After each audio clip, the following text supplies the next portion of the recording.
Hey love, welcome to another episode of About Her.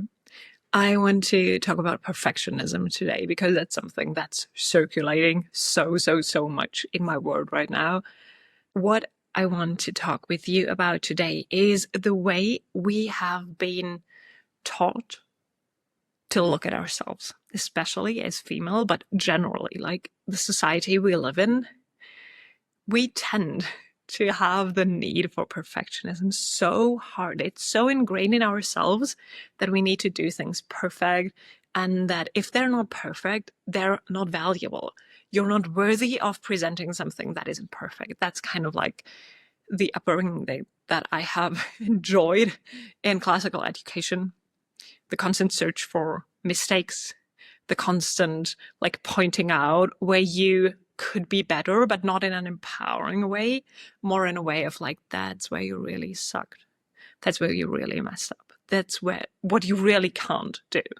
And all these measurements of like how high our IQ is or how good our grades are, it's classically accepted still.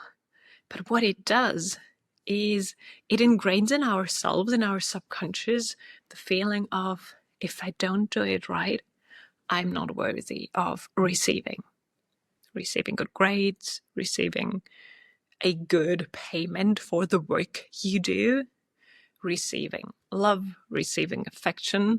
The moment we're not beautiful enough, who would love us? Like, especially for women. It's such a crazy high standard of perfectionism that is related to how lovable we are, how much value we give as a person. And if you think about that, it's total nonsense, but that's how we've been conditioned. And we can ruminate and rant for a few hours about how we got here and how mean that is and what patriarchy did or didn't do. Whatever. That's not what I want to talk about today. What I want you to really get, if you're here right now, is that it's total BS. That this is, for whatever reason, instilled in you, but it's not true. Not at all true. You are allowed to cause ripples. You are allowed to be messy, to be unkind, if that's what comes forth right now. To find your way and not be perfect, to be emotional, to not look pretty when you are. There's nothing that separates you from your worth, regardless of how perfect you are or how much you did behave right, how much you have been a nice girl, how many people you have pleased today with your super nice empathic qualities. And that's no irony.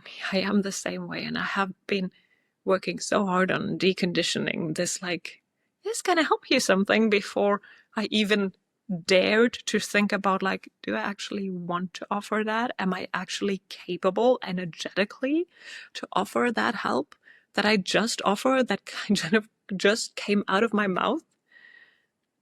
Maybe you're the same, and then afterwards you think like, oh, I totally have no motivation, no inspiration, no time, no energy to do what I've just offered somebody. And it's not that somebody forced you to, but it's coming from the inside.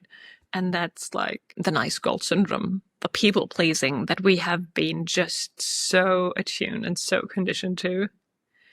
And it's time to actually decondition from that.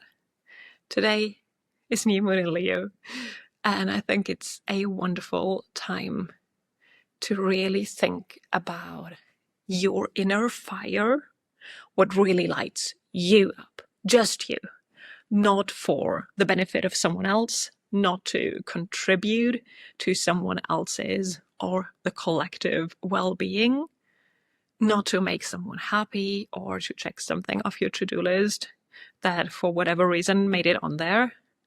Just for you, what lights your inner fire? What is really making your soul feel activated, feel lit up, feel like, ooh, that's what I came for. That's what I'm actually here for. That's what I wanted to remember. All this conditioning, all this stuff that is kind of here to mirror back to me what I'm not. That's what I am. Find this spark. Today or within the next weeks is a wonderful time to do so.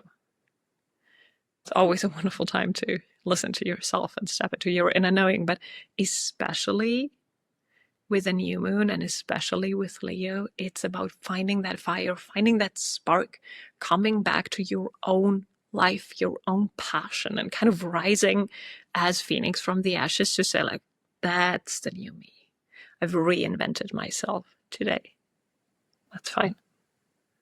You don't need to prepare for 6 months or a year. You don't need to make any to-do lists. You can just claim. Time is the illusion that you let it be. If you think things take long, things take long. If you think like reinvention of yourself and actually igniting your fire and raising from the ashes takes a day, it can take a day. So it's you coming back to your power. It's you coming back to not even the idea, but the knowing that you're powerful beyond limits, that you're connected to everything, and that indeed working on yourself benefits the collective, benefits the whole world, benefits the universe. But you're not just doing it to please someone else. You're doing it for you. And then there's this wonderful side effect, because that's how the universe is structured, that you loving yourself, you focusing on yourself in a loving, caring, heartful way benefits the all.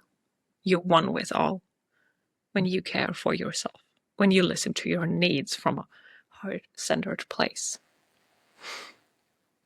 Long pep talk for just saying, care for yourself, I love you.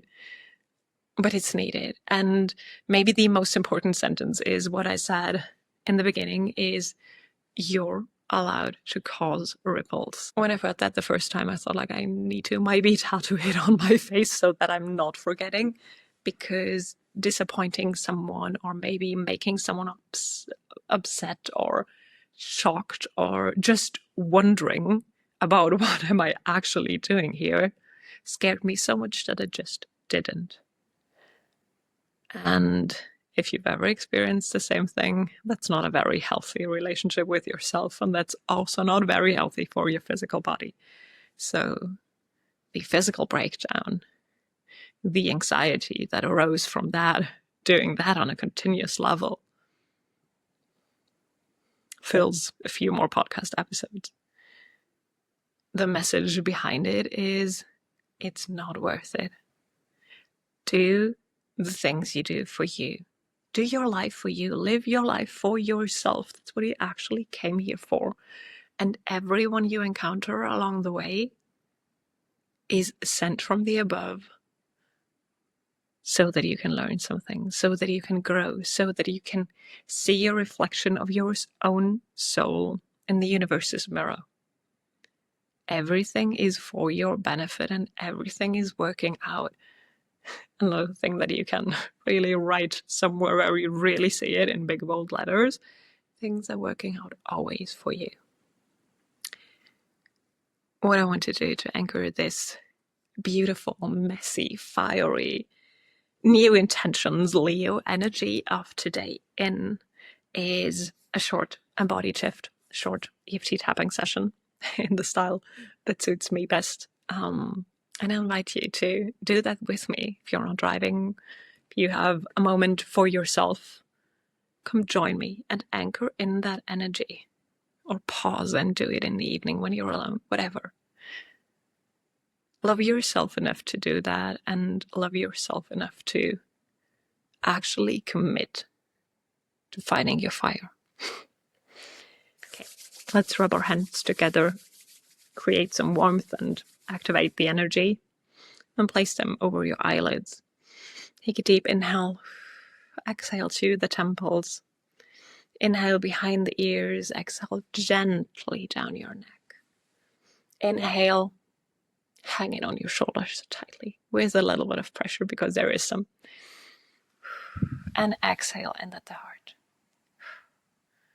Relieves some stress that you've accumulated from wherever, doesn't matter. And then think about something that you actually want to do, but that scares you, makes you feel nervous, scared, doubtful, anxious, heavy, whatever. Find the feeling, find the thing that you want to do, that you want to be, that you want to become. Find where the resistance lives in your body, and then come tap with me. We're starting at the chest. I feel so heavy. Oh, and as always, insert the words that you need if mine don't fit. Please take your own words. I feel so heavy. I feel there's so much that I want to do, but I just can't find a way to. I am doubtful. I have no idea if I can ever do what I want to do. There are so many things that are working against me. So many obstacles, so many challenges. And I feel really heavy when I even think about that. And I feel really nervous when I think about doing something different, actually caring for myself. That makes me anxious.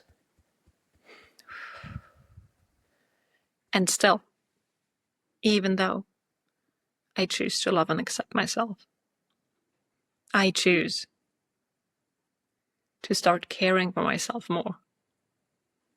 I choose to love myself more. Every day a little bit, looking more for my needs. Making it a habit to care for myself, even for the shortest amount of time. To take my well-being to the first priority in my life.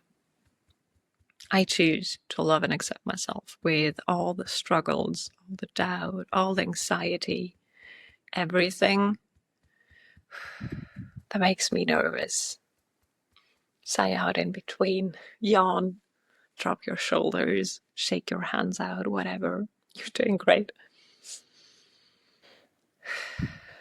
And then let's move into a round of future casting, of seeing how your life could look like when you ditch all that.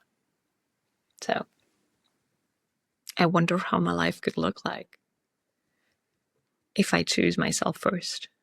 How would I feel? How much more freedom, how much more calmness, how much more inner peace would I feel if I choose myself first? If I stop looking at what other people think of me or other people expect from me, but choosing myself first. If I start my day by choosing myself first, how would I feel? What confidence would I find in myself? What wonderful evidence that I actually can care for myself and the world is not ending. How exciting, how freeing, how joyful would that feel? I would actually live my life on my terms. If I would actually choose to make myself first priority in my own life. I'm feeling the freedom, I'm feeling the ease, the lightness, the joy around this. And I choose to start every day living my life more and more on my terms. Take a deep breath in and out, hands on your heart if you wish to, and focus on how much more light, how much more clear, much more present and grounded you now feel. And when you've found the good feeling, take both of your middle fingers. One goes into the belly button and one goes here on the third eye point. Push in a little bit and pull up. And take at least 3 breaths here to anchor in this new energy, to make this feeling of calm your new default setting. To tell your body, that's what I want to feel. That's where we're going. That's my new version. That's our goal. Thank you for joining. I'd love to hear how you felt, what came up for you. Repeat that daily, multiple times a day. Whatever. You cannot do that enough. Take time for yourself. And if that is the 3 minutes that you give yourself every day, then that's it. That's a good start. I'm actually thinking about the soft reset, a little mini course that I'm doing right now, where we focus on doing the most tiny action daily, and that's enough. So if you just thought, like, what should these 3 minutes of tapping somewhere do to my life, to my self-confidence, to my inner peace and joy? A lot. The answer is a lot.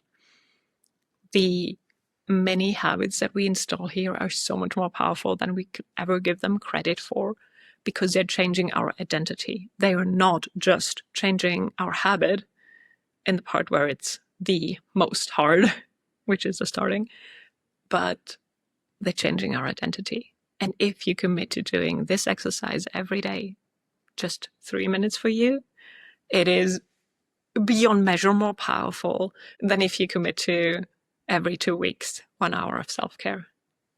Do the tiny little stuff daily to tell your body, that's who I am. I am that person who cares for myself every day. Your body doesn't keep track of time because time is an illusion. So if you're the person who cares for yourself every day, your body notices, your nervous system will notice, your paradigm will shift. And you can stack any other habit on top of it, but start with the tiny stuff that regulates you, that gives you inner peace, that gives your physical body relaxation first. And join the soft reset if you don't know where to start. If you want an entry to habit change that is no pressure, no fluff, that is just the identity shift on the most basic level that we can ever start with, and also the most powerful one with your nervous system. Link is below. I can't wait to have you in there. It's a transformational, beautiful little container, and I am so proud that you are here. Love you.